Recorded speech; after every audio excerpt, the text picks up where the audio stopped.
So what we have is basically when we go for optimization techniques, there are a lot of techniques which are there, which we can study. But today I'll be covering like 3 techniques in whole, and I hope that you'll be able to get a hold of it. The fundamental is that optimization technique is a very simple field if you understand how to use it, and more importantly, how to use it. So I had started working on optimization technique around a decade back, and at that time, uh, it was really fascinating to understand that we can explore so many things and use software and blah, blah. But then after PhD, unfortunately, because of some reasons, I couldn't continue my research.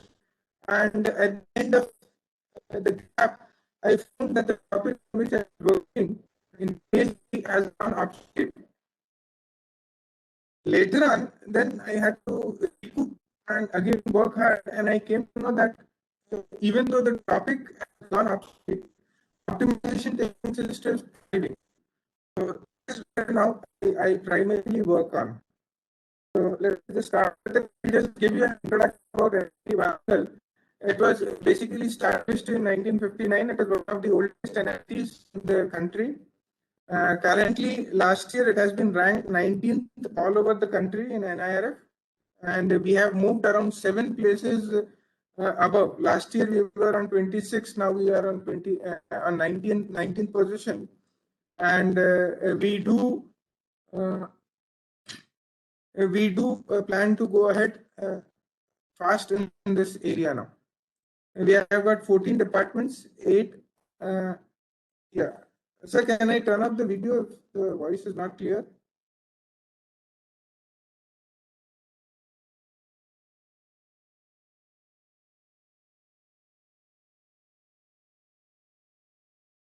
And now is it clear?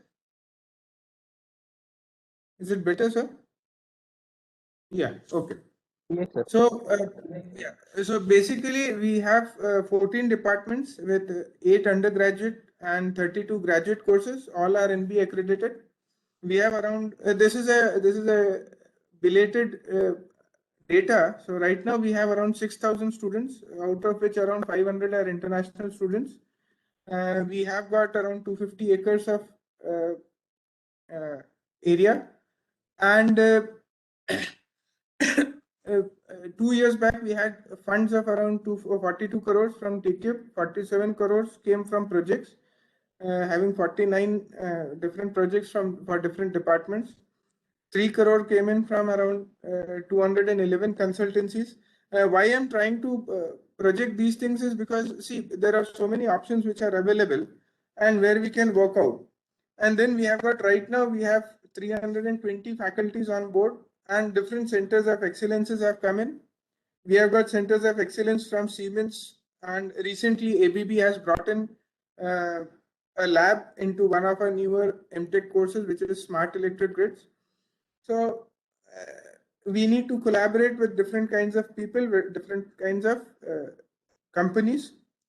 As far as the department goes, just 1 second. As far as the department goes, it is NB accredited. We have got a capacity of 180 in undergraduate, and we have got 3 postgraduate programs, out of which 1 has started in the previous year itself, and we have got around 50 doctoral students. In the department, we got around 4 crore of worth from different projects, and 1 crore was in Spark. Recently, we have got 75 lakh worth of projects from the government. And as far as I am considered, I am right now working with 2 PhD scholars. I have got 5 MTech students working under me, and 2 BTech groups. Means they come and go. They keep on coming and changing.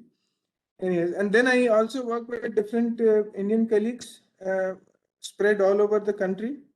And along with that, I am also trying to and am working with some foreign and Indian partners from IITs and ISC. This is how basically I'm trying to move ahead with. Getting on to the topic, optimization techniques. Now, what do we mean by optimization basically? When we say optimization, It is to optimize, right? So a technique which helps me to optimize the thing, process, or anything, that will be considered as an optimization technique. Now, what happens is this is a process which we continuously follow.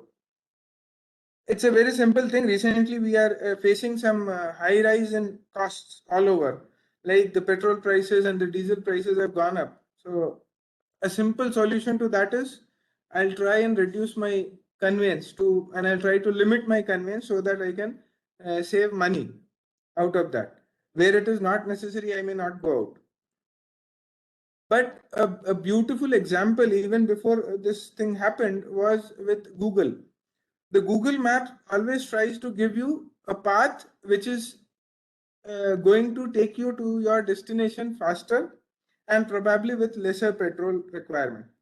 So the point is that each and everything requires optimization, whether we realize it or we don't realize it, but we try to optimize each and everything uh, during our life, during our course of interaction with others, and every place this thing will be visible. If you try and concentrate on things, you'll try and see that this will happen. Even while driving a car, you'll try and put it into a gear which will give you an optimal output, right?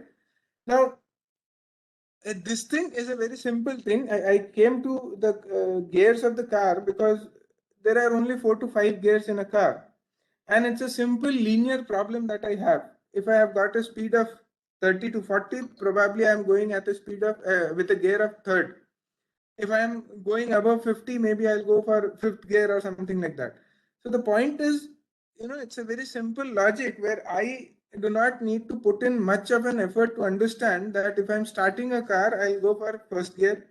If I'm in a movement, then I'll go for second, and so on and so forth. Even though I'm optimizing there, it's not a big logic which is required to understand how to optimize. Now, these are simple problems, but when it comes to complex problems, then you have to put in some other method. So we'll try and I'll try and get into the details of it as we move on with the PPT. So optimization is, again, let me tell you, it's not maximizing, it's not minimization as well. It is to make optimal use of whatever resources you have, right? So it is making the best of whatever resources or anything that you have. And then it is defined as it is an act or process or methodology of making something, designing something, or taking some decisions which uh, would be basically perfect, functional, and effective as much as possible. Now, as we move ahead, I'll give you some classification of optimization techniques as well. So what we have is, see, if I have got 1,000 rupees and I want to buy fruits and I want to buy some vegetables and I want to buy some uh, sweets also, then in that 1,000 rupees, if I like sweets too much, far better than vegetables and other things, then will I buy sweets of 1,000 rupees? Usually this will not happen. Because I like something, maybe the share of it may be more, but I'll have to buy the remaining of the things also. So what we try to do is we try to balance the things also. And we try to make it functional because I cannot survive only on sweets. So I try to balance it. I try to make it a feasible solution as well. So with whatever facilities I have, whatever amount of money I have, I try to justify my purchasing uh, characteristics or my purchasing pattern, right? So suppose if I'm earning 25,000 or 30,000 a month, then I have to divide it into different categories. It may be petrol, it may be saving, it may be investment, it may be buying, it may be necessary things, it may be some bills, and some newer purchases as well, electronic purchases, and so on and so forth. So the fundamental is basically that what I try to do is with those 30,000, I try to optimize my purchase process so that I get the best out of it. Now, the other option is, why don't I increase it to 60,000 or something like that so that I can buy everything? But keep it in mind, even if you earn 60,000, it is always less. So you'll have some other kinds of investments, some other kinds of things where you need to put in. Ultimately, what you do is, whatever amount of salary you have to justify your investments, and you try to optimize your investments as much as possible. Now, when we do it through our minds, it is automatic. We don't go through some mathematical procedures and all of it. But when we try and solve a technical problem, then obviously there are some mathematical procedures which are involved in it. So we try to put in some functions, some equations into it, and try to optimize the problem based on those equations. The optimization problem usually, see, mind my words, it is either maximization problem or a minimization problem, but it is not always the same. So we'll see to it later on. And what we try to do is, we try to optimize something, and whatever we try to optimize is called as an objective function.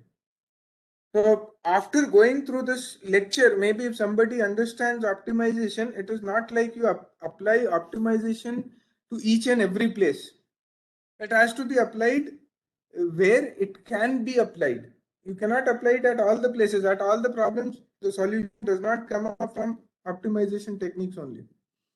So the fundamental is that whatever you want to optimize, like whatever examples I have given, usually the optimization is the minimization of cost, right? So I have to write a function which will be called as an objective function, and where on the left hand side I get the cost.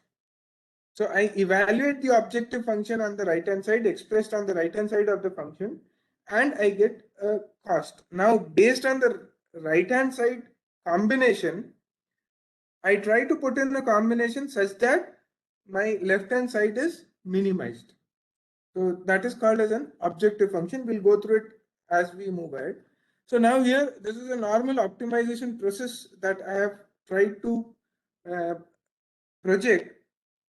Even though right now the optimization is not there, but the process is usually, whenever we go for any kind of a solution, any kind of a problem you have, whether it is a PID controller, whether it is speed control, whether it is some,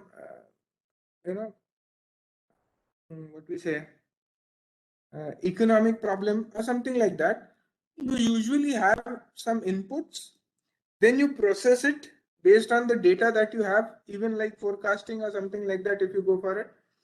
So what we have is, we have got some inputs, then we go for a process, and then we get an output for it. Now, what am I going to do is, I'm going to put an optimization technique into the inputs. Basically, I'm trying to find an optimal combination for the input variables such that I get an optimal output as well.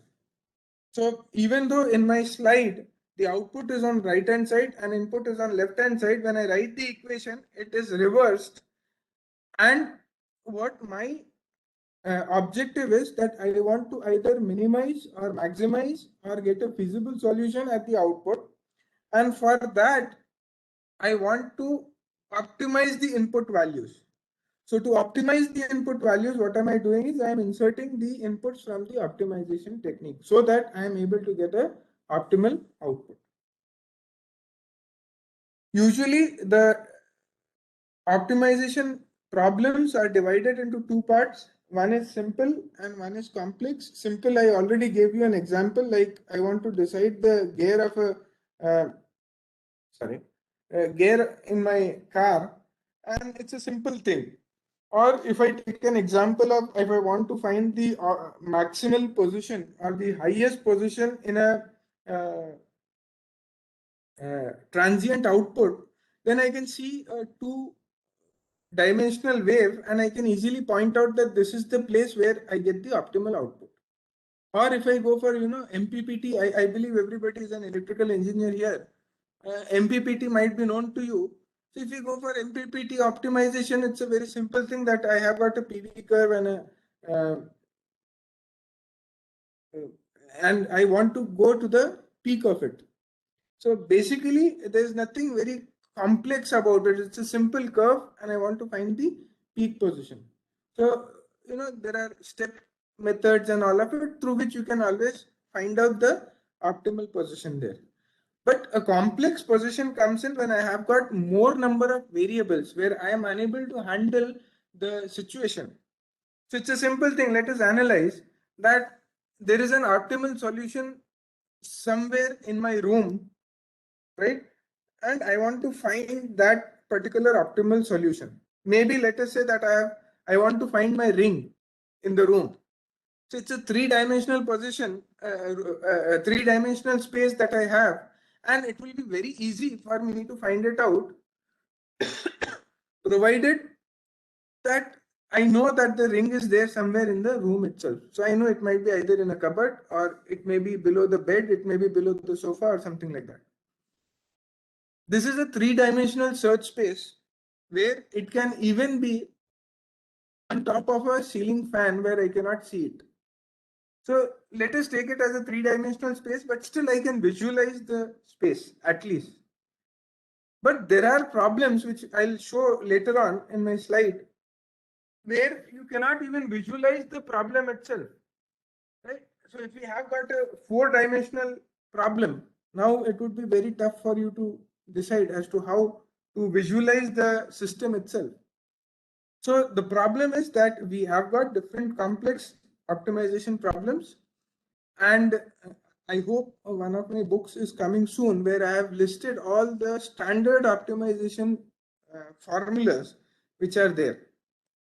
So you can go and work it out on that also, so that you can see how it basically works out. So I have on my own tried to distinguish the complex optimization problems. Here also there are some simple ones, like the first classification is single and multi-dimensional optimization problem.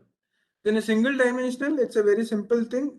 It's a single one array kind of a thing, and I have to find the minimum or the maximum or something like that. However, on a multi-dimensional case, what happens is, as I told you all, if there are more number of variables that I want to optimize, then in that case, it becomes an issue, right? So multi-dimensional is a bigger problem, and in multi-dimensional, what happens is, like, there are some cases where you have got around 118 inputs which you want to optimize. So it becomes a very big and a complex problem. So single, it's quite simple to do it. You even don't need an optimization problem there. And by dimensional, what do I mean is how many number of inputs are there. So there may be a single one input, two inputs, 3, 4, 5. Usually what I have observed is that you have got the complexity starts with 3 dimension as well. 6 dimensions, it becomes more 6 inputs, and you want to find an optimal combination, and it becomes very tough. You can just go by how many options do we have. Like, if one variable can be varied in 20 different values, so the combination that I can generate is some NCR, which probably you might be knowing. There are so many options which are available, and you cannot even imagine all those options which are available, and you cannot even process it. So if I take it like everybody has gone through that binary numbers. So if you want to go to 16, you have to have 4 inputs. If you want to go to 32, you have to have 5 inputs. But the inputs are limited to 0 and 1 only. So it's very easy to handle it and move here and there and get the outputs there. But if the number of possible values for an input changes, then in that case it becomes problematic. So these are the two parts of the first classification. The second classification is if the input variable is continuous and if the input variable is discrete. So I'll give you an example for this also later on during the presentation itself. But when we say continuous, means any value can come in. in between the minimum and the maximum allowable values for the input value, I can have any value. Like when I go for, optimizing KP, KI, KD in a control system, what happens is you have got a P, I and a D component there. So if I say that suppose D can vary from 0 to 3, what are the different values that I can have? 0, 0.0001, 0.0. Something 1.009, 1.9995. There may be so many options which may be available. So this kind of a variation is called as continuous. You don't mind as to how many decimals you are going into. And then there is a discrete thing. In discrete, you may be having a switch or something like that, which may be having, like we have got a knob kind of a switch in which you have got 14 different options which are there. So you can just turn on those switches. So that is kind of a discrete input value. Then there is a constraint and an unconstraint. Usually we have got constraint inputs only. So when we reach to the third part, we can see that all the first three classifications are basically based on what kind of inputs you have. In a constraint input, you have got certain limits, certain conditions are there on which the input variables can vary. In an unconstrained environment, your what we say, the inputs can vary in any method, any methodology. There are no constraints applicable. It is basically the solution which decides what kind of an input you want.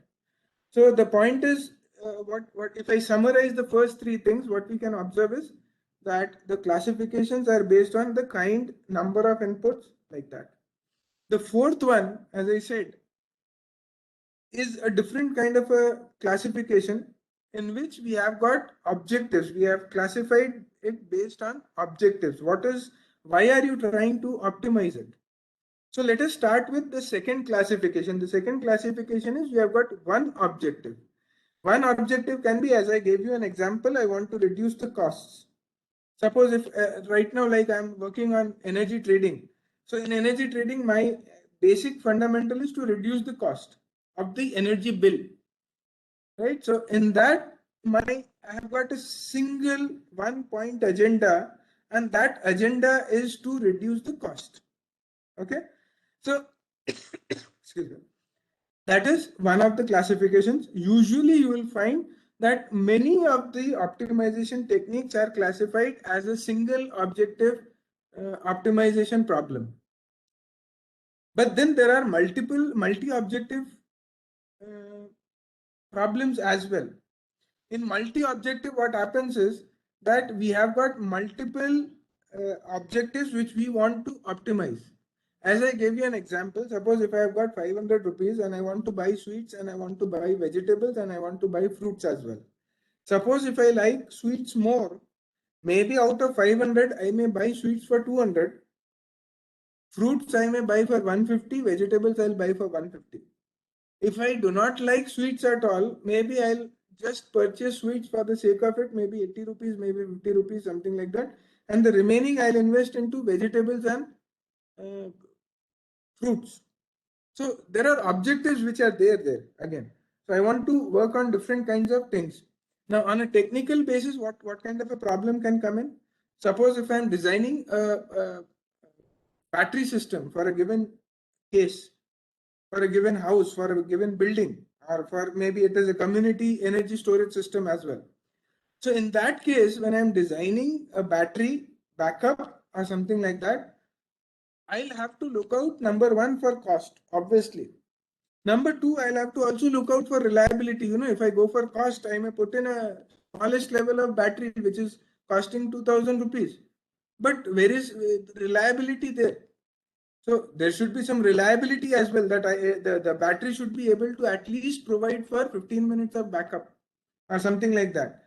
Then if this is further expanded to somewhere like, microgrid design or something like that, you have to go for cost, you have to go for reliability, you have to go for stability of the system as well, and you have to go for, greenhouse gas emission, like pollution can also be taken as an objective. So for the same problem, you have got so many objectives. I want to reduce the cost, but I want to have high reliability, right? So there are two different objectives which are there. For the same system, for the same battery system that I'm talking about, I want very high reliability, but I want to reduce the cost of it. So the point is that in this problem, I have got more than one objective. So such a problem is called as a multi-objective. However, in many of the cases, what they do is they provide certain weights to these objectives and then again combine to create a single objective problem. So that can also come in. And now comes up the most important one, none. I don't have an objective function. Sir, can I interact with some participants if that is a possibility? Yes, sir. Yeah. So can somebody just tell me why this none can come in? I do not have an objective itself and I'm still optimizing something. So where can I get this thing? What kind of a problem is this? Anybody?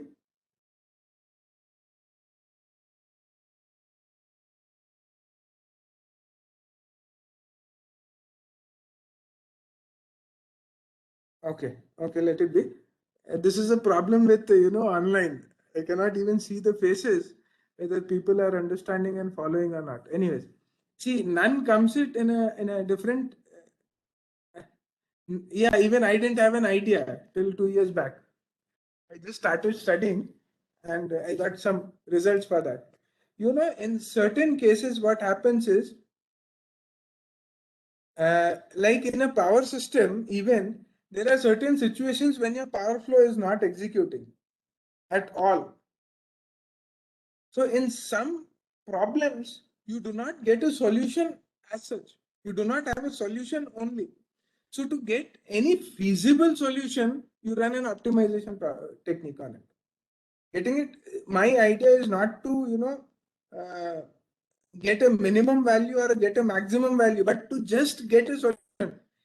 Any solution, but I want a solution. So there are certain problems which are there which do not have a probable solution.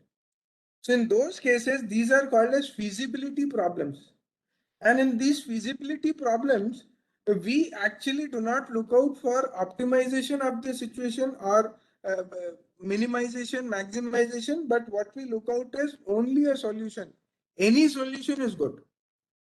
The problem is you don't get a solution for such problems. So these kinds of problems also do exist. So that is why I have categorized it as none, one, and multi-objective. And then you have got a deterministic and a stochastic solution. In deterministic, I do have an idea as to what kind of a solution I may reach out to. Like when we go for a load flow problem solution in power systems, we have an idea what the voltage values and their angle values may be. And we usually start with 1 per unit and an angle 0.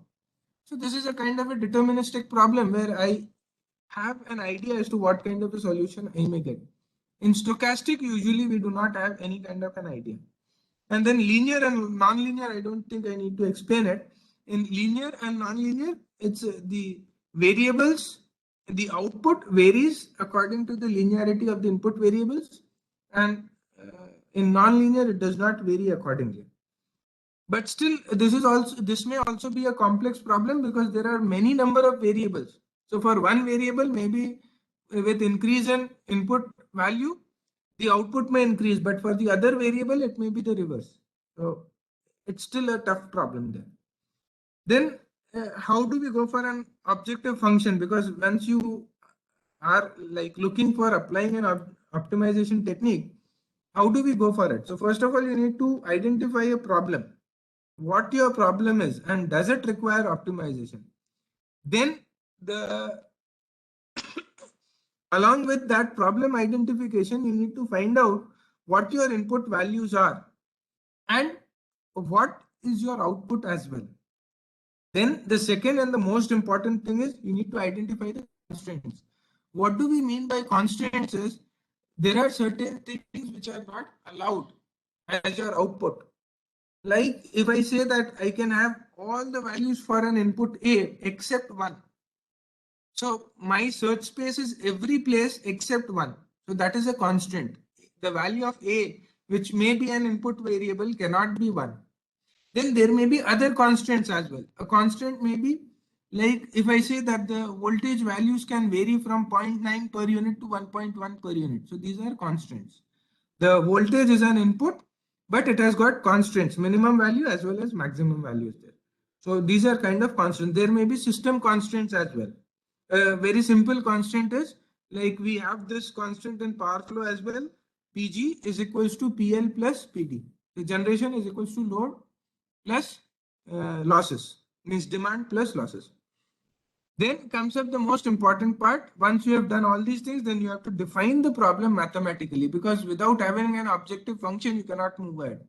So when I say that define the problem mathematically, you have to get an equation which needs to be either maximized and or minimized with input variables coming on the right hand side. This particular representation, we'll call it as an objective function. Now you can have multiple objective functions in case you are working on a multi-objective problem as well. So these are some of the techniques which were used earlier. They are still being used based on their requirement. So linear programming is there, quadratic programming is there. There are so many which are there. I usually do not venture into it. These are more mathematical in nature. And in many of these cases, they'll work with one solution itself. They are slow and on a lighter note, they are not exciting as well. There's nothing new into it. So it's already researched upon and they have been worked upon on a lot of things there.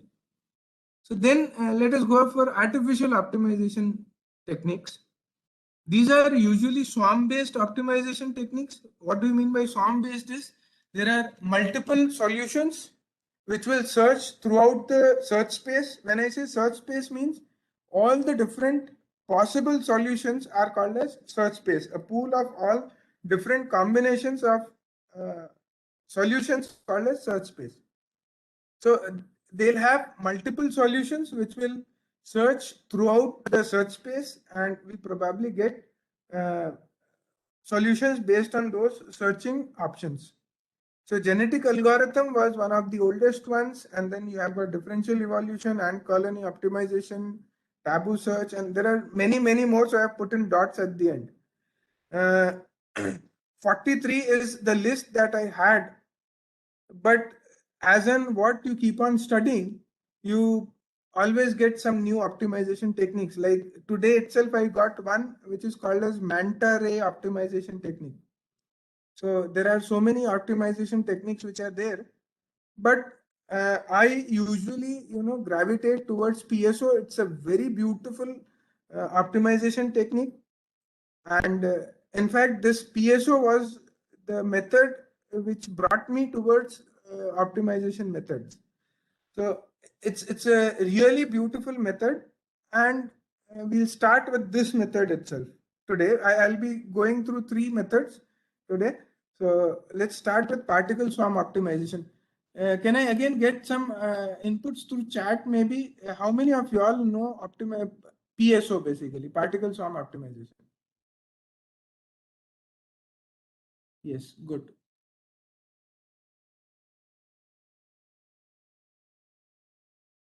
Only one person knows it, I believe. Okay. So this particle swarm optimization is really exciting. Yeah. Okay. 2-3 people do know it. So it's an exciting problem solution method, and I hope that those who know it, I'll still be able to add some knowledge to their, database. So let's see how it works out. So basically, particle swarm optimization is based on the movement of birds in a flock or fishes in a school. School means collection of fishes.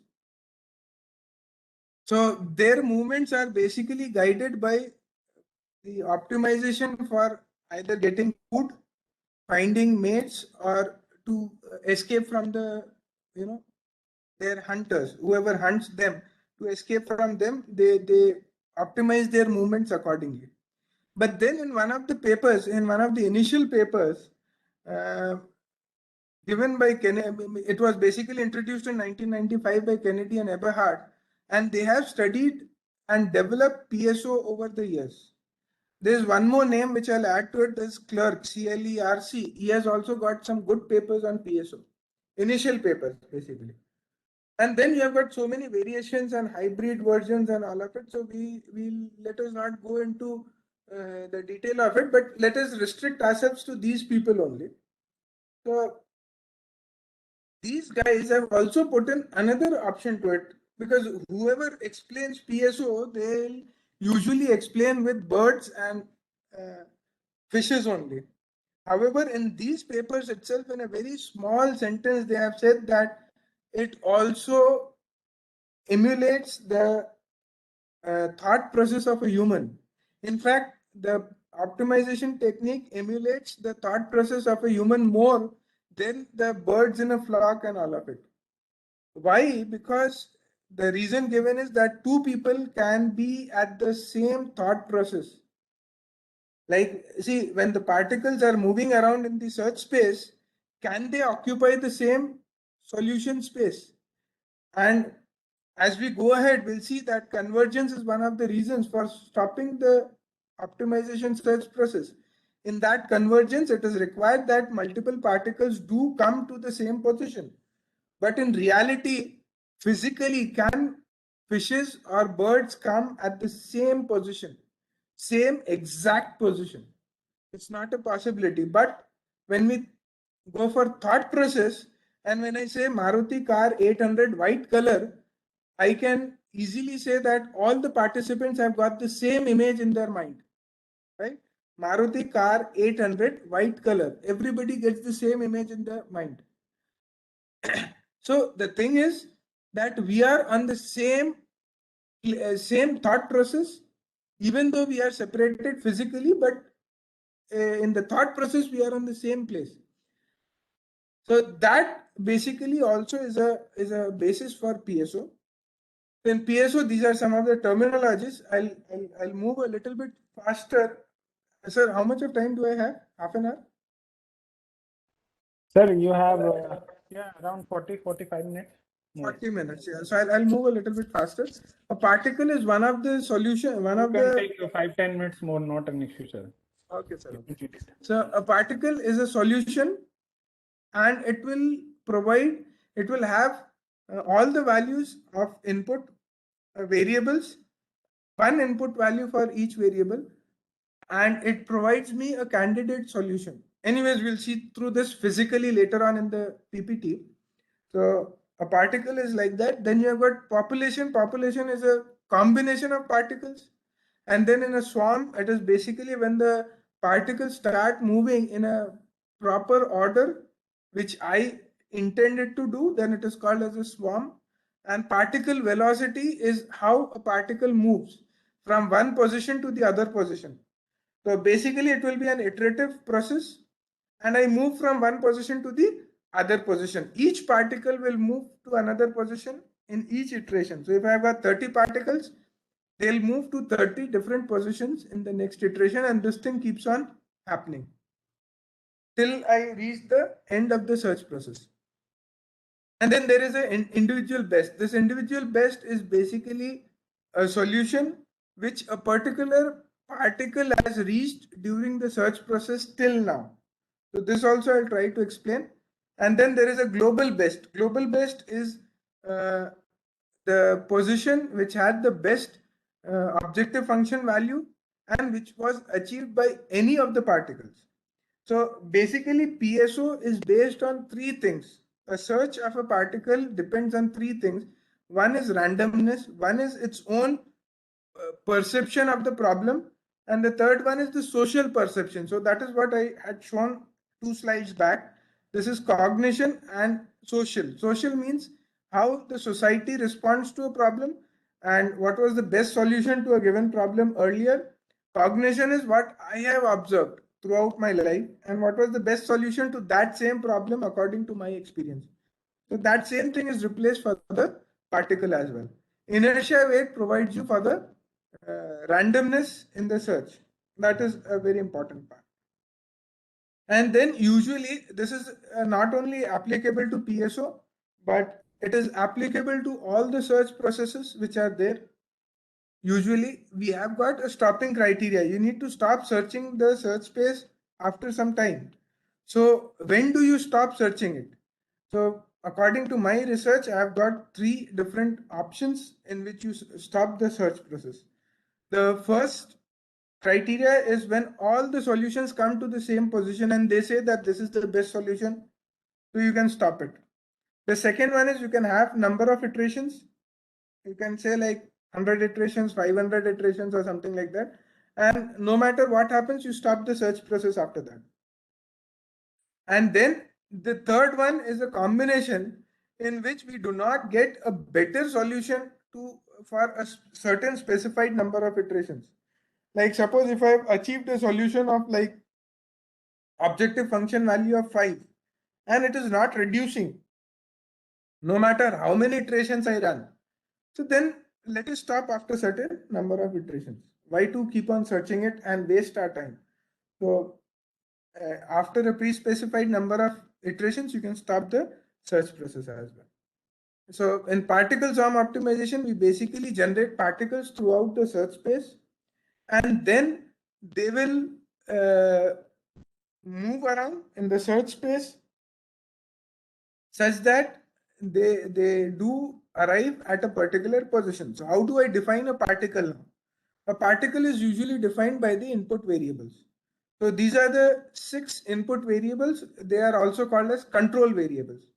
So for this particular search space which I have created, I have got 6 control variables on which I'll be working on. In fact, I'll display the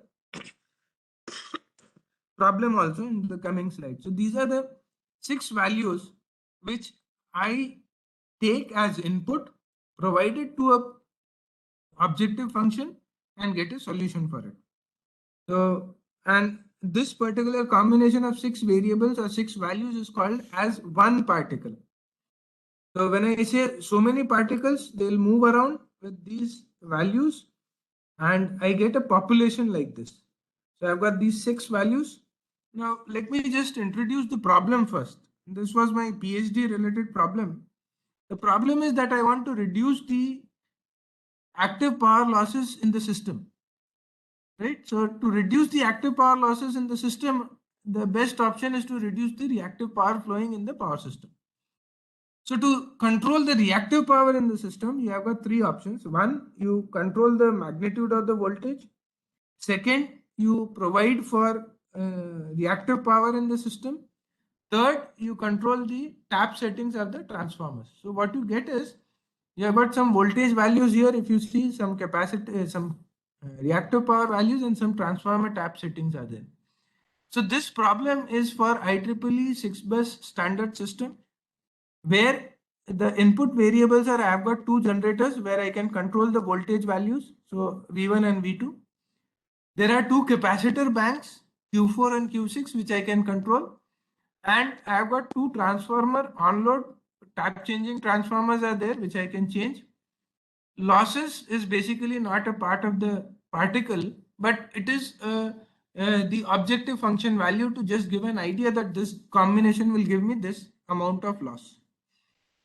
So what I have done is that this one row here gives me from 1.0846 to 0.91 gives me one particle. Similarly, when I collect a number of such particles, I get a population. And these are the objective function values that I have calculated. So the particle velocity will basically depend on the new position will come up based on the old position and the effect of individual best, global best and the random velocity. This is PSO evolution, how it has moved around, but let me just go through it a little bit faster. This is one basic equation that we have in which how a particle moves. So xid is the position, vid is the velocity added to xid, you need to move to the next position. This is one equation. The other equation is the only equation which has been researched upon.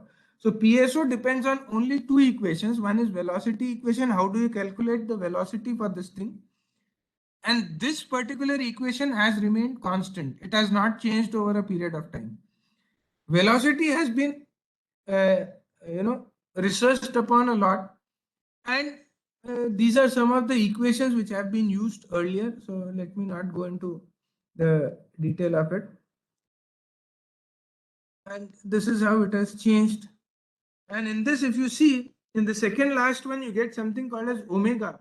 This is called as inertia weight, which was then combined, and it finally gave me something called as capital K, which is called as constriction factor. So this inertia weight is a very important part of the research domain, because this value of omega basically decides whether you are going to search a larger area or a lesser area. Smaller area of omega will help you to explore the given area, smaller area, whereas higher value of omega will increase the speed also, so you'll be able to exploit the search space. You'll be able to cover all the areas of the search space as well. So these are some of the proposed values of omega in different research values, in which one of it says it is 0.729 fixed. In some cases it says you reduce it from 0.9 to 0.4 linearly, and in some of the cases it has said you use it as 0.9 plus random value between 0 to 1 divided by 2. It depends on us. These are some of the other values.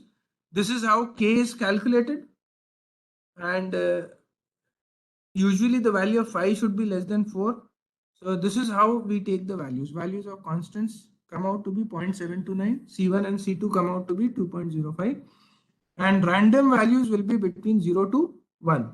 What we see here is something called as PID. This is the individual best position which the particle might have achieved throughout the duration of the search. PGD is the position which denotes the global best, which any of the particles might have achieved throughout the search process.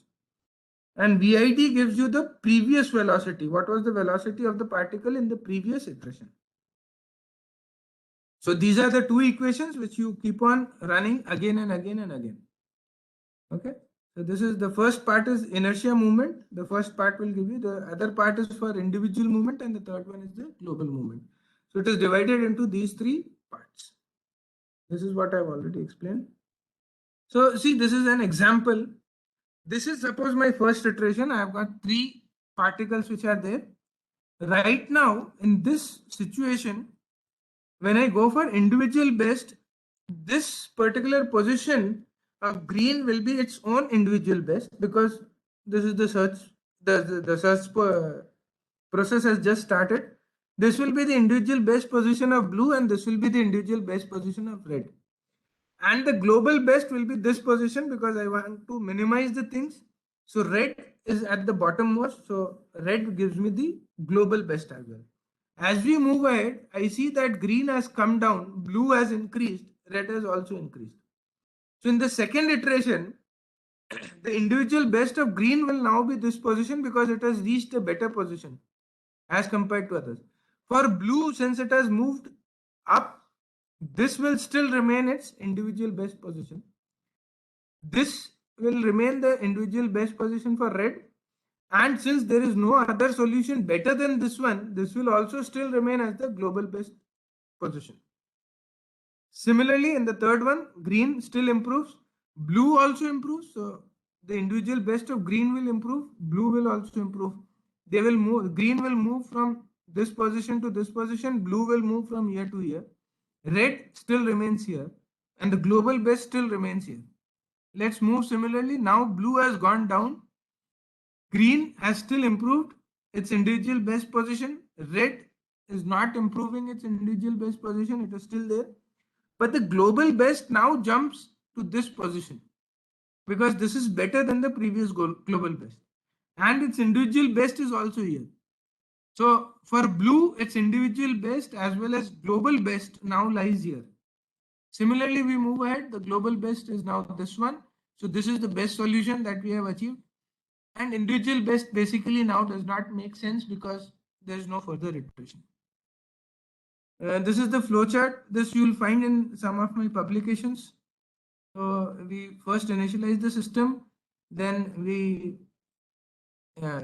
find the limits, then update the counter, find the objective function for each particle, update individual best, global best, update the velocity and position of each particle, and you need to also check the limits, whether the input variables are within the limits or not.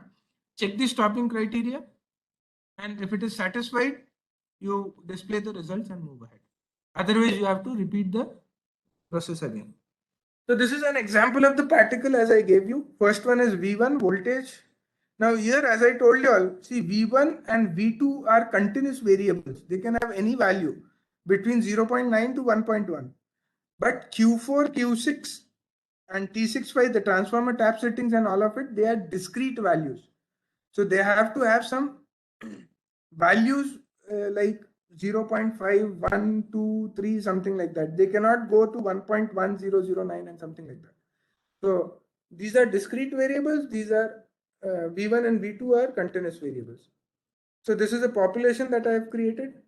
Then for one iteration, for the population, we have found the losses. Out of that, since it is the first iteration, everybody will have their first values as the individual best. But out of that, this one was the least, so it was given the global best. The green one is the global best. Then based on these values, I find the velocity. So this is the velocity which I will add to the upper population.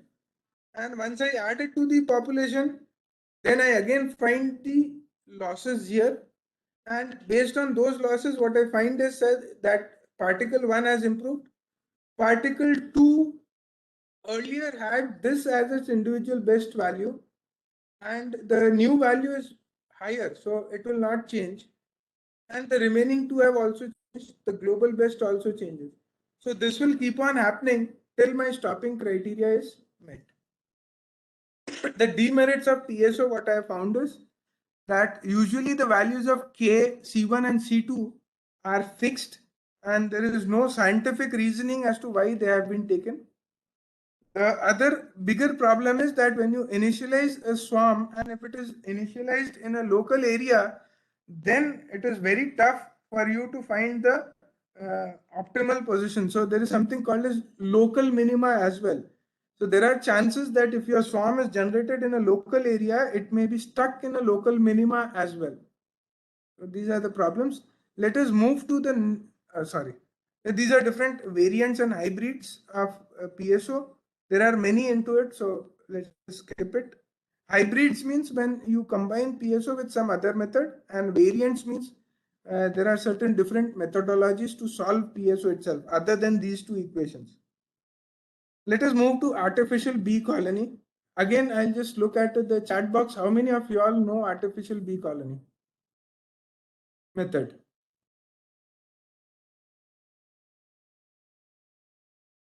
No, even if you don't know, you can just put no. Okay, no, no. Okay. And this is a less known one, right? Yeah. So this is a lesser known one. Artificial bee colony, why I have taken it is a different way of search process. When I say particle swarm optimization, the particle searches the search space, right?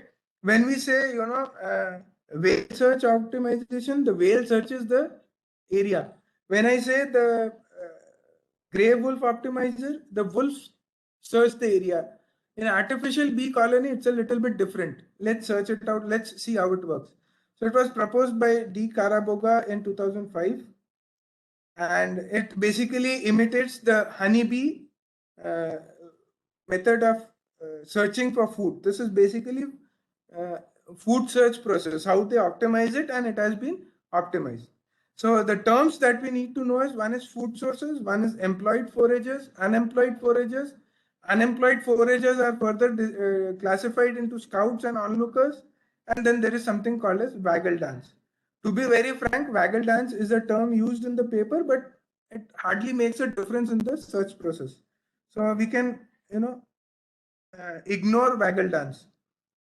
However, just let me tell you, waggle dance is basically used by the honeybees, the actual honeybees, to tell the other honeybees as to where the food source is available. Okay. So that is waggle dance, but let us just leave it off. Let's move ahead with how it works. So this is I have taken it from the book itself, from the paper itself. But anyways, this is not very much important, and we are running out of time. We'll just move a little bit. So as I said, there are employed forages and unemployed forages. Let us go one by one and see how it works out. Okay. So employed bees or employed foragers are one and the same thing. Bees which are given as employed are called as employed foragers, and bees which are called as onlooker foragers can be taken as onlooker bees. So I'll just go back 2 slides again. Just see, employed foragers is one class of bees. The other class is unemployed foragers, which is further classified into scouts and onlookers. So we are talking about the second term here, employed foragers and onlooker bees. Now what happens is, employed bees are the bees which are basically dedicated to a food source. They'll go to a food source, get the nectar, get back to the beehive, deposit the honey, and tell the other bees that this is the place where the honey is available. Okay. Onlooker bees are the bees which are not attached to any of the food sources, but they see the employed bees and they decide as to which food source they want to exploit. In an ABC method, usually if I have got 100 bees, then out of that 50 bees I'll have it as employed bees and 50 as onlooker bees. This is the proposed ratio. You can change it. It's not compulsory. So you can change it. Now, what happens is, employed bee goes to a food source. I'm sorry, the food source is not the flower here. This is our food source, but anyways, we can just understand it. So employed bee goes to the food source and it keeps on, exploiting it. And when this food source finishes off, the employed bee becomes a scout bee because it does not have a food source anymore. If the food source is finished off, it is exploited fully, exhausted, then the employed bee becomes a scout and it searches out for some other food source randomly. So it will search out randomly now. So there's something called a scout bee also. Scout bee is a bee which is not dedicated to any food source. It is not taking guidance from the employed bees as well, and it randomly searches for food. Usually 5 to 10% of the bees will be taken as scout bees, not more than that. So this is the process in which the scouts are basically generated initially. They'll go for a search for initial food sources and then they become employed and so on and so forth. I don't like to read the slides. Let us move ahead. It's better to understand the method rather than going into the values of it. So let's just move ahead because this is not how exactly it works. So now let's go to the problem itself. I want to minimize an equation. The equation is x1 plus 2x2 square plus sine x3 minus exponential of x4. Right. So the input variables are x1, x2, x3 and x4, and my objective function is given by minimization of y. So this is my objective function. These are my input variables, and I have given some minimum and maximum constants for all of them, x1, x2, x3 and x4. Right. So now what I do is I create food sources basically. So this is the basic difference which happens. If you see in the previous one, I created particles which had all the variable values. Here the bees are not given here. You just have a look on the first column. It is the food sources which I have created. So I have created food source 1, food source 2, food source 3. And they are a combination of x1, x2, x3 and x4 for which I'll find the objective function value. Getting it? So the thing is, it's not the bees which are searching the optimal solution, but the food source which will basically denote the best solution. Bees are basically there to run the equation. So bee is not going to move around here and there in our search process. In reality, it may be anything. But in our optimization technique, the food source will basically give me the probable optimal solution. Whereas the B will give me the equation to modify the food source. So anyways, I've already gone through it. So when I say that there are 3 food sources, that is the population. It is not the bees. I can have hundreds of bees, but the population is basically given by the number of food sources. And this is the nectar amount, the objective function value. So in one iteration, what happens is the employed bee goes to the food source, then it exploits the neighborhood of the food source. It may be lesser or it may be better than the current food source. If it is better, it will take a greedy criteria and take the better food source. If it is lesser, it will keep on with the existing food source, right? Then the onlooker bee also does the same process. If it is lesser, it will just look out for that food source itself. If it is better, then it will come back and put it there. So it has to memorize the thing. So how does it exactly work? Let's just work it out. Food exhaustion is if we move it here and there, but no better solution is available till a certain time, then it becomes a food exhaustion and the bee becomes a scout bee. And it search out for a random one, another food source. So this is another plate now. So modification of food source is given by this equation where phi ij is basically a constant between -1 to 1 and you have got xij and xkj. So the thing is like these are the number of dimensions. Dimensions mean number of input variables. K represents the number of employed bees, how many bees you have got. Anyways, we'll see to it. And this is something called as probability values. If you have studied genetic algorithm, you might have gone through this particular method. It's like what share you have, you get the probability as well. Anyways, I'll explain it through the numbers later on. But this formula is used for allocating the probability. So just remember that we have got a formula for allocating the probability as well.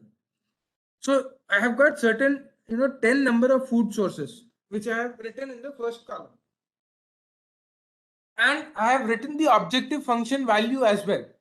So these are the values that I get.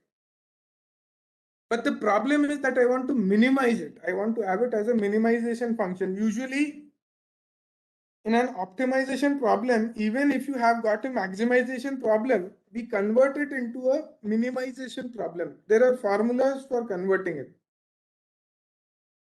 Minimization is more preferred because the limit is there somewhere down the line. In maximization, there are some other issues which are there and the variation may be quite high. So we try and avoid it. So what I've done is that I've got these 10 objective function values. We take the inverse of it. This is the total. Based on that probability, I give the percentage. The total is here. And I give how many onlooker bees have to be allocated. See, when there are 10 food sources, I'll have 10 employed bees also because they are associated with one food source. One employed bee is associated with one food source. So if I've got 10 food sources, I'll have 10 employed bees as well. But I have to have 10 onlooker bees also. So with which kind of food source will they be associated? So here I get the number of onlooker bees based on this percentage. So one with FD1, one with FD2, but FD3 has got a lesser value and therefore no onlooker bee is associated with FD3. Whereas for the fifth one, I have got 5 onlooker bees associated with it. So one for FD5, I have got 1 employed bee and 5 onlooker bees. Now let's understand how does it exactly work. And food exhaustion I have already explained, so I'll just skip this slide. This is the flowchart for it. Now let us go back to this problem again. I've got variables and I've got the minimum as well as the maximum value also I've given. So for x1 it is 0 to 5, x2 5 to 10, 0 to 6.28 for x3 and 1 to 5 for x4.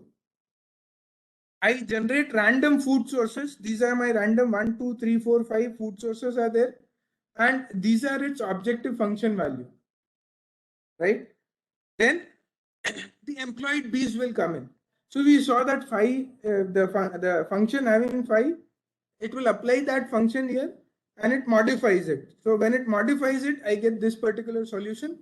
So what I'll do is I'll replace the first food source with this one, right? Then the employed B, the second employed B goes to the second food source, modifies it, I get a higher value. This is minus 2.45. This is higher than that. So it will retain this value.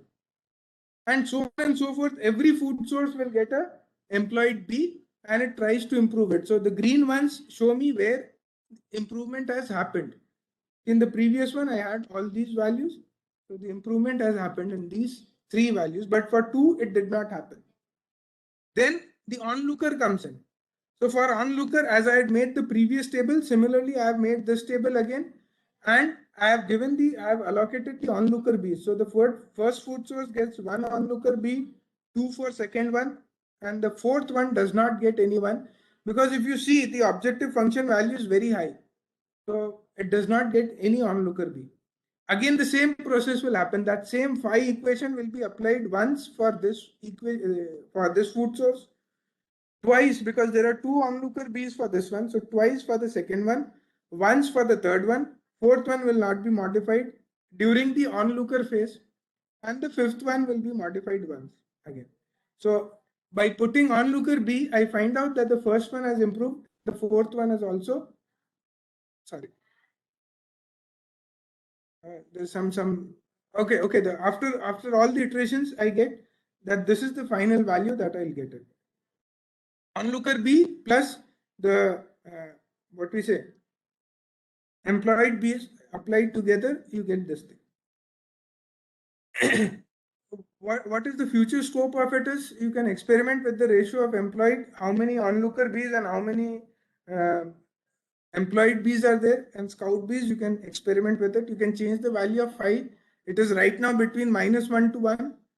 And method of probability can be, mixed with the genetic algorithm, because there is also something called as crossover and mutation. So there are different methods in finding probability there that can be applied here. The limits can also be changed. So this is the second one. I have got 15 minutes according to the given time limit. So I'll take up the third one. This was basically proposed by me in my PhD. Unfortunately, I have been able to work on this in a larger way, but let's just go through it faster. This is a different way. That is why I have included it. It's not because I had worked on it, but it's a different way of looking at a problem. So the basic fundamental here is, what I do is there is a method called as Delphi method in management. I'll again repeat, there is a Delphi method called in management. In this, what happens is if you have got a problem, you get your intelligent people on board and you ask them for a solution. So they'll give you some XYZ solutions. All the solutions will be taken separately. Then you find out what is common between those solutions, and then whatever is common, you finalize it. Then for the remaining part of the problem, you again contact them and then you again find a solution to them. So it's like, if I've got like maybe if someday I become Ambani or something like that and I want to invest money, so I've got lots of money, but where should I invest more, right? I've got petrol, I've got retail market, I've got I don't know how many things, communication and this and that. So where should I invest? So what I'll do is I'll get my people who advise me, my advisors, and I'll ask them, where I've got 100 crores, where should I put it? What should be the ratio? Now, suppose many of them say that you put in 25% into your petroleum business. Approximately all of them say that. So what I'll do is I'll put 25% into petroleum. Now I have got 75 crores and I've got remaining part of the problem also. So again, I'll give them the same problem. Then maybe many of them will say that you put in 20 crores into your retail market, retail business. So I'll put 20. So one variable goes off, one at a time, or maybe 2 or 3 may go off. So that on that same basis, this particular method has been proposed. So let me just go through it in a faster way. So when we have those advisors, we call it as panel of experts. So this is the problem again. I'm sorry that I'm going a little bit faster because of time, but I hope I'll be able to explain everything. So this is an IEEE 6-bus system, which I had taken up earlier also, and these are the values which are specified. What is the minimum value for V1, V2 you can have? What is the maximum value you can have? What are the tap positions for the transformers? What is the capacitor bank values that you can have? And the step values are either defined or defined by me, because V1 and V2 are continuous values, continuous variables, so I cannot have it, continuous. So I have defined the step values for V1 and V2 in this problem. For the remaining, it has been defined in a standard model itself. So in RVTS, that is reducing variable trend search method, what I do is I create a solution like I created in PSO, I created in a similar way. But out of that population, what I do is I find out some prime members.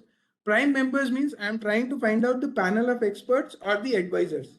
So let me take the bottom three. Bottom three means the ones which have got the least losses. So I've taken these three as my prime members. And then in that, I go for the trend search now. So what I'm doing is I'm trying to find the trend. So for the first prime member, what I'll do is I'll vary V1 from the minimum possible value to the maximum possible value, and I'll find the loss trend as well. So I'll find out where I get the least loss.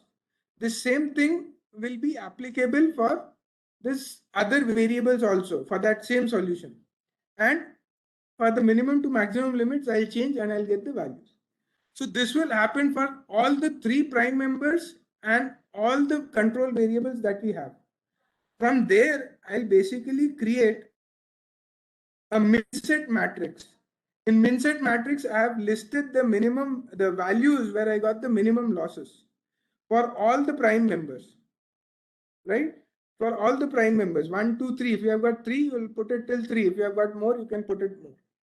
So this one is a min-set matrix for 30 bus system, which I had worked on, and I have taken 9 prime members here. 1, 2, 3, 4, 5, 6, 7, 8, 9. These are the problem is similar, but the number of buses are more. So these are the values where I got the minimum losses when I changed the variable values. So in this, I have marked out the minimum by green, sorry, maximum value by green and the minimum by red. In that, for one row.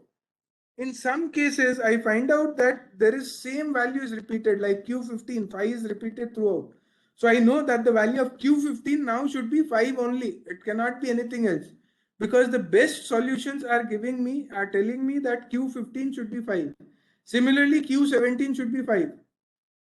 But for the remaining, where the values are changing, like if I go for V2, I've got minimum as 1.01 and maximum as 1.09. Then I'll change the limits for those variables. So for the purple ones, I eliminate the variables. As I gave you an example, I have eliminated and I've reduced the size of the problem now. So Q10 gone, all are 5, Q15, Q17, all are gone, because I have been able to reduce those. I have been able to remove those variables. After removing those variables, see, this was the before matrix which I had shown earlier. These were the limits which I had for voltages and for capacitor banks. This is for 30 bus system. So the limits are varying. But after running the system, if you see, my limits have changed. So my search space has also reduced. That is why we call it as reducing variable trend search. And these variables are now eliminated. These will not be searched for. Q15, no matter how many variables you create now, it will have a value of 5 only. So it will be fixed now. So the limit minimum value as well as maximum value is 5. So it's fixed. Only the places where it is varying, I'll be able to generate different solutions. So these things are repeated again and again till my, just one second, till my whole matrix, the minimum and the maximum value becomes same. So this was the third method.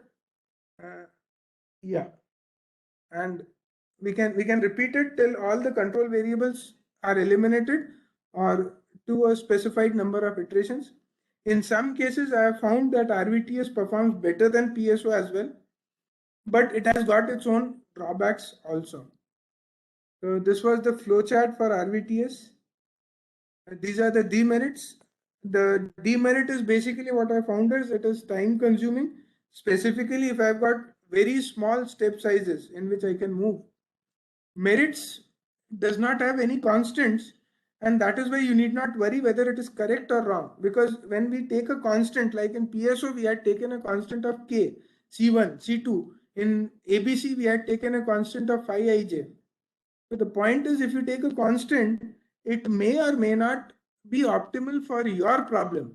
So here there are no constants. And in RVTS, the other better part is we keep on regenerating the solutions again and again. So the chances of getting stuck in a local minima is less. Thank you. These are my contact details. If anybody wants to contact me, and these are available with Rajiv sir as well. I hope I was able to explain to the maximum possible in the given time slot. Thank you very much. And in the end, I would like to thank Rajiv sir, Dayal Bagh Education Society, and all the organizers for giving me a chance to interact with you all. Thank you. Thank you very much, sir. It's a really great exposure we have get from your side. You have explained the optimization technique in a very detailed manner. I hope we have the faculties who has completed either their PhD or they are planning to do the PhD. I hope they are able to understand the optimization techniques and they will be able to use it for their research. So thank you very much for being with us. I would like to invite my colleague Dr. Subha Upadhyay to give the vote of thanks to our speaker. So thank you, sir, for your very nice presentation on the topic of optimization techniques and its use in various examples you have shown, as well as you have shown how to optimize the means how to reduce the losses in the power systems. So with that, I have one question from the participants also. There was Yes. one question that was the convergence issue. Means whenever we are using the techniques that you have explained as RVTS and B colony, there I Yes. think the time for convergence will be much more compared to PSO. So how to solve this problem, because convergence time is also an important part. Sir, I'll give you a very simple answer to that. You know, there are two basic ways to look at it. First of all, which optimization technique are you more well versed with? This is a non-technical answer. But when you go for a technical answer, basically convergence is you cannot be sure whether you have converged or not. And in many of the cases I have seen which are very complex in nature. Recently, I'm working on energy trading where I have got 120 variables and one particle, sir. In one particle, I've got 120 values. To find the optimal solution is not a possibility at all. Nobody can assume that we can get an optimal solution. So the thing is like, it's basically, it depends on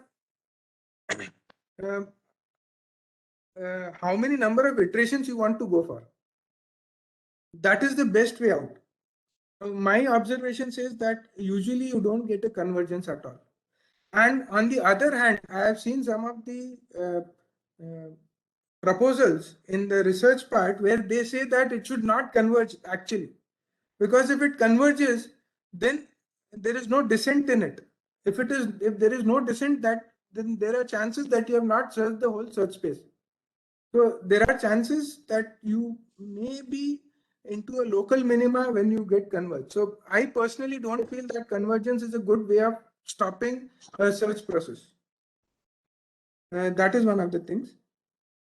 Other than that, usually what I do is I have got over a period of time, I have written code for each and every optimization technique. So I can go to only the objective function changes, right?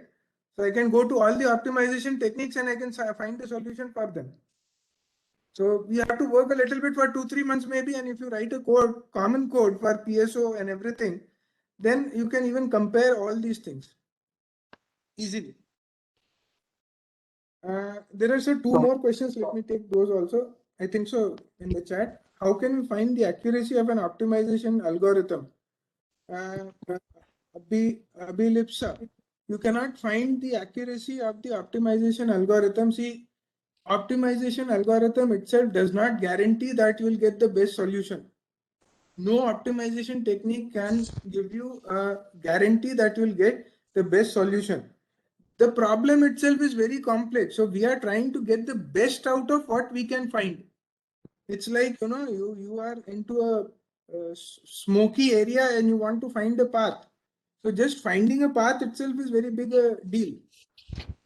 That's the thing. So accuracy, you cannot. In some of the cases, I have found that even differential evolution, which is usually not utilized nowadays, performs far better than PSO or genetic algorithm or any other. So it depends on what kind of a problem you are solving. So in RVTS, I'll tell you the last method that I showed you, if you go for 6-bus problem solution, active power loss minimization, RVTS is far better than PSO. It will give you far better results. But when I put that same RVTS in some other problem, it does not give me answers as good as PSO. If there is a conflict between two of them, there would be conflict between other things also. The last question is also answered with that itself. You will never get the same results. In fact, if you have got time, you go through this particular method called as Gray Wolf Optimizer. It is a different kind of an optimization technique. So it may give you some other kind of a result. It depends. Also, there is a one issue regarding whenever we are designing the PSO technique, we use W, and the the value of W reduces with the iteration, and it tries to fix us at a local minima in many conditions. So how to overcome this issue? Sir, it does not. It actually, the fundamental is you start with 0.9 and you go up to 0.4. This is what has been suggested in the research papers. It reduces linearly. The point is that when you have the value of omega is 0.9, the inertia rate is high. That means you search more area. Yeah, and we reduce it over a period of time because we assume that with iterations you have come nearer to the optimal solution. So now you need to search the neighborhood of the solution that you already have. So for that exploitation, we reduce the inertia weight component to 0.4. That is the reason you don't get stuck into a local optima because of that. So with this, I like to give the vote of thanks to our third keynote speaker of the day, Dr. Subha, you may call to the participant if any one of them want to ask some questions, because they have some queries like. Okay. Please, it is a humble request to the participants. Please ask the questions to the speaker one by one.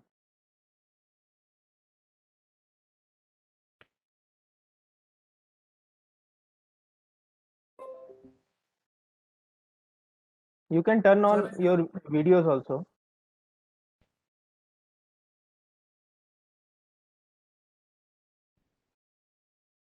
No problem, sir. Otherwise, also I'm available if they want to contact. Yeah. So there's no later on they may sometimes say that we are not getting the interaction, because this is the drawback with the online system. When we are sitting in the classroom, that we can directly ask the questions, but here we cannot give the permission to all, because if suddenly 2-3 people will start talking, then it will be very difficult to understand who is saying. No, so in the morning itself, I was keep the mute to all the participants, and the last we give the permission. If they want to interact with the speaker or they have any query, they can ask. So that's why much. Okay. No, so that's not an issue. Even I was attending one of the programs in the morning. I was a participant, so I wanted to ask a question, but they had put me on mute.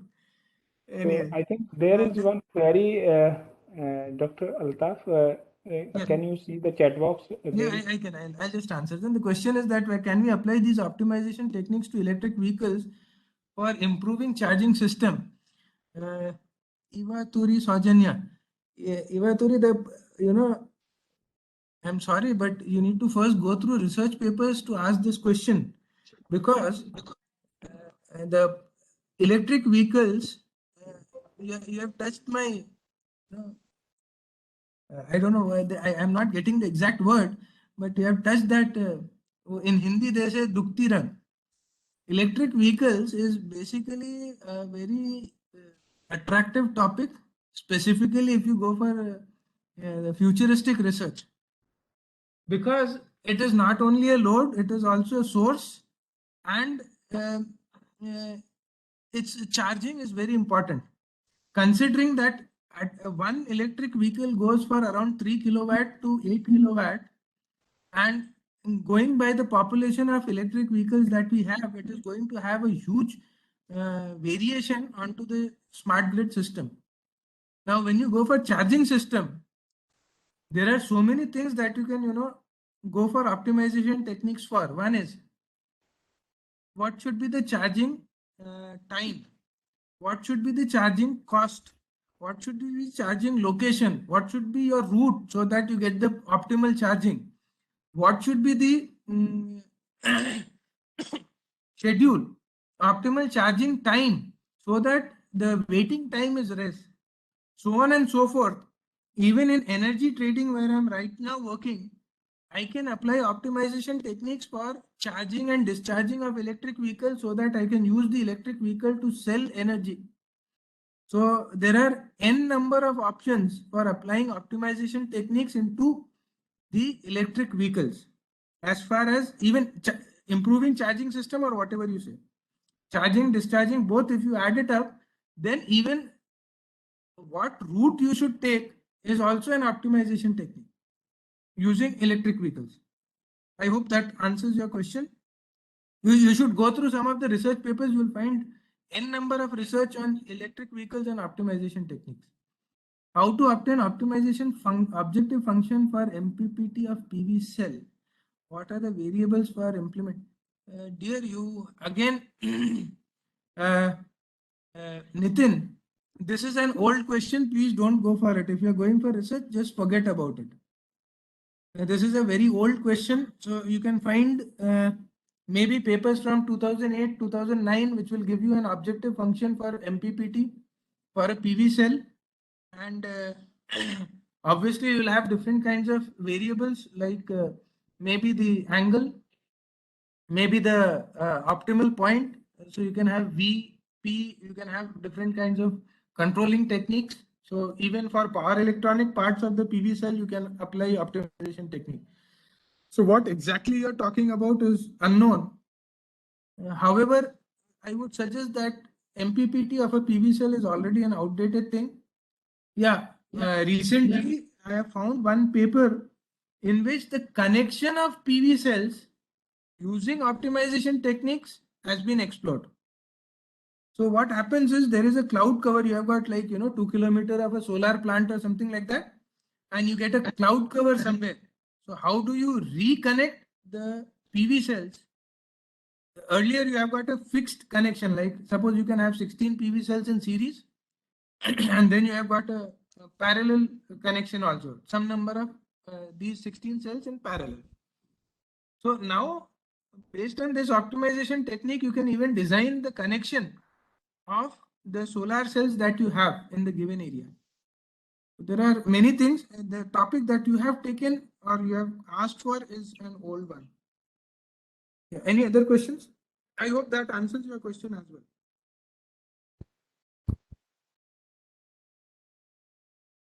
Okay.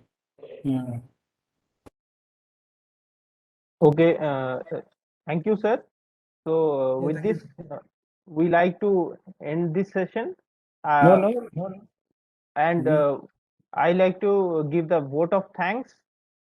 So to the third keynote speaker, Dr. Altaf Badr, Assistant Professor, Department of Electrical Engineering, NIT Warangal, and he has covered many important points related to optimization. His topic was optimization techniques in power systems, and the points he had addressed, starting from optimization techniques, feasibility of solutions, how it can be achieved.